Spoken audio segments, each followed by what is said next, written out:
ভাই কয় টাকার করে দিচ্ছেন? আচ্ছা আমাকে 450 টাকা দেন, সবাই তো বাড়াই যায়, আমি কমাই যাই। আসসালামু আলাইকুম।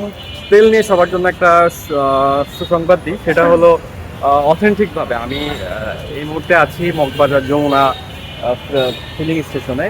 এটা আসলে তেল আগের যে ক্রাইসিসটা মনে হচ্ছিল, যে পরিমাণ চাপ, ওইটা আস্তে আস্তে কমে আসতেছে।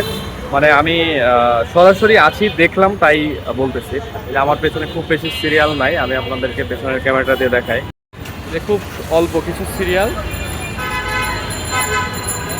আর সব থেকে যে বিষয়টা, এটা হলো তেল তো দিচ্ছিল মাত্র 200 বা 250 টাকার, এটা এখান থেকে এখন দেখতেছি 500 টাকা পর্যন্ত দিচ্ছে বাইকারদের। তো বোঝা যাচ্ছে যে আস্তে আস্তে ক্রাইসিসটা কমে আসতেছে। আর অলরেডি তো এটির মধ্যে আমরা সবাই জানতে পারছি যে ক্রাইসিস কমে আসতেছে। তো আমরা আর চাপ সৃষ্টি না করি, সবার যার যতটুকু তেল লাগে এর বাইরে আমরা না নেওয়ার চেষ্টা করি। আমার মনে হয় আমরা নিজেরাই এই ক্রাইসিসটা তৈরি করছি, ক্রাইসিস তৈরি হওয়ার আগেই।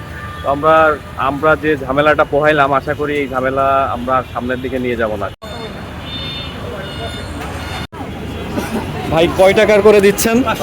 আচ্ছা আমাকে 450 টাকা দেন, সবাই তো বাড়াই যায়, আমি কমাই যাই না, 50 টাকা আমাকে দিবেন। আচ্ছা ভাই কি অবস্থা বলেন তো, আপনাদের কি তেলের এই মুহূর্তে কোনো